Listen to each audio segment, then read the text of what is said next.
오늘 말씀은 창세기 39장 6절에서 23절까지 말씀인데요. 6절에서 14절까지만 읽도록 하겠습니다. 주인이 그의 소유를 다 요셉의 손에 위탁하고 자기가 먹는 음식 외에는 간섭하지 아니하였더라. 요셉은 용모가 빼어나고 아름다웠더라. 그 외에 그의 주인의 아내가 요셉에게 눈짓하다가 동침하기를 청하니 요셉이 거절하며 자기 주인의 아내에게 이르되 내 주인이 집안의 모든 소유를 간섭하지 아니하고 다 내 손에 위탁하였으니 이 집에는 나보다 큰 이가 없으며 주인이 아무것도 내게 금하지 아니하였어도 금한 것은 당신뿐이니 당신은 그의 아내임이라. 그런즉 내가 어찌 이 큰 악을 행하여 하나님께 죄를 지으리이까. 여인이 날마다 요셉에게 청하였으나 요셉이 듣지 아니하여 동침하지 아니할 뿐더러 함께지도 아니하니라. 그러할 때 요셉이 그의 일을 하러 그 집에 들어갔더니 그 집 사람들은 하나도 거기에 없었더라. 그 여인이 그의 옷을 잡고 이르되 나와 동침하자. 그러나 요셉이 자기 옷을 그 여인의 손에 버려두고 밖으로 나가매 그 여인이 요셉이 그의 옷을 자기 손에 버려두고 도망하여 나감을 보고 그 여인의 집 사람들을 불러서 그들에게 이르되 보라, 주인이 히브리 사람을 우리에게 데려다가 우리를 희롱하게 하는도다. 그가 나와 동침하고자 내게로 들어오므로 내가 크게 소리 질렀더니. 아멘. 오늘 아침 묵상을 함께 하신 우리 모든 성도님들에게 하나님의 은혜가 있기를 간절히 소망합니다. 요셉은 종의 신분이었지만 하나님이 요셉과 함께 하심으로 그는 형통한 자가 되었습니다. 그리고 보디발의 집에 총무가 되어서 보디발의 집의 모든 것을 관리하는 사람이 되었죠. 그런데 우리가 잘 알고 있는 것처럼 요셉에게 어려움이 찾아옵니다. 보디발이 출타했을 때 보디발의 아내가 요셉을 유혹한 것이죠. 오늘 본문 10절 보면 날마다라는 단어가 나옵니다. 즉 그녀는 요셉을 유혹한 것이 한두 번이 아니었다는 겁니다. 날마다 볼 때마다 요셉을 성적으로 유혹했다는 것이죠. 하지만 그때마다 요셉은 단호하게 거절합니다. 주인이 자신에게 금한 것이 있는데 오직 여주인임을 말하고 또한 자신이 하나님 앞에 죄를 지을 수 없다라고 말을 하죠. 하지만 보디발의 아내는 포기하지 않고 아무도 없을 때에 요셉의 옷을 잡고 동침하자라고 하죠. 또 유혹했는데 요셉은 뿌리치다가 옷이 벗겨지고 그 벗은 채로 요셉은 도망을 치게 됩니다. 그런데 이 사건을 통해서 요셉은 주인의 아내를 겁탈하는 범인으로 몰리고 죄수가 되죠. 우리가 잘 알고 있는 이 본문에서 우리는 한 단어를 주목해 보았으면 좋겠습니다. 오늘 본문이 6절에서 23절까지라고 했었지요. 오늘 본문에서만 6번이나 반복되는 단어가 있습니다. 그게 무엇일까요? 39장 전체를 봤을 때는 8번이나 반복이 됩니다. 그만큼 강조하고 중요한 단어라는 것이죠. 그게 뭘까요? 바로 손이라는 단어입니다. 오늘 본문에서 두 가지 종류의 손이 나옵니다. 첫 번째는 요셉의 손입니다. 6절과 7절을 보면 다 요셉의 손에 위탁하였다라는 말이 나옵니다. 보디발은 요셉의 손에 자신의 재산을 모두 맡깁니다. 그리고 5절을 보면 요셉의 손을 통해서 보디발의 집은 하나님의 복을 받습니다. 그의 손을 통해서 하나님의 선한 역사가 흘러간 것이죠. 그 손은 단순히 신체 구조 중에 하나가 아니었다는 겁니다. 하나님의 역사가 흐르는 손, 선한 손, 복된 손이었다는 것이죠. 그렇다면 이번에는 또 다른 손을 한번 볼까요? 그 또 다른 손은 보디발의 아내의 손입니다. 12절과 13절을 보면 그녀는 자신의 손으로 요셉의 옷을 잡아당깁니다. 그리고 요셉을 나체로 만듭니다. 그리고 요셉은 그 일로 인해서 죄수가 되죠. 그녀의 손은 어떤 손입니까? 타자에게 수치를 주는 손이 되었습니다. 타자의 인생을 나락으로 끌어내리는 손이 되었던 것이죠. 매우 짧은 단어이지만 이 손이란 단어가 오늘 본문 속에서 6번이나 사용됨으로써 대조를 이루고 있습니다. 그리고 우리에게 말을 건네고 있습니다.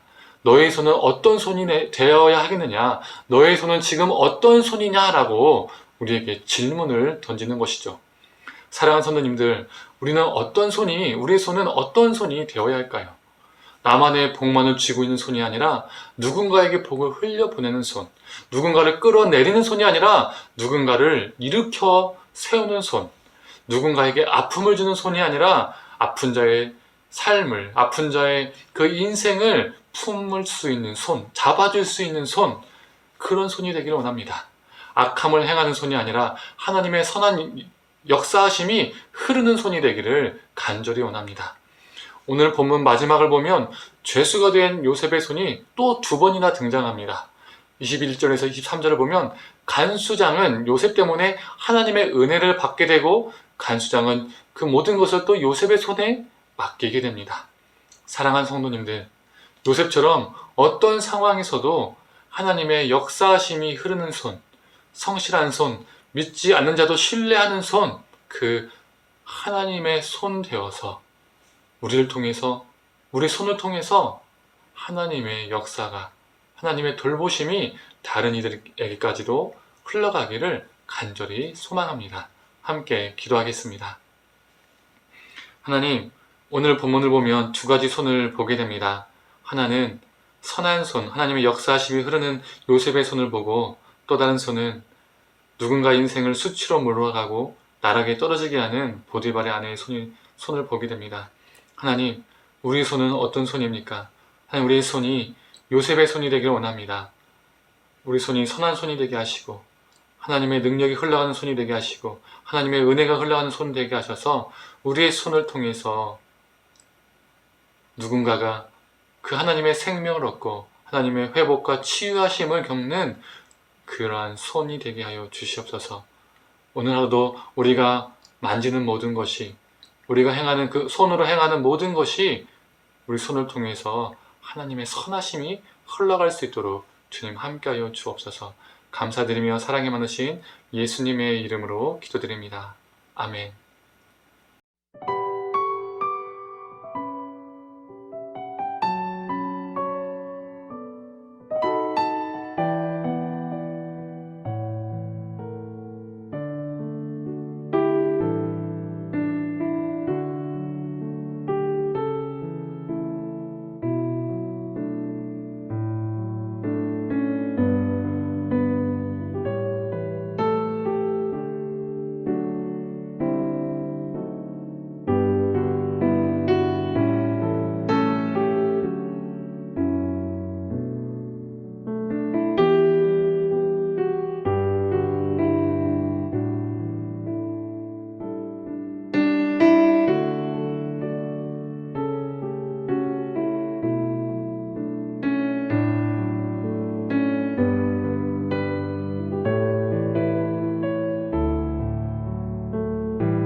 감사합니다.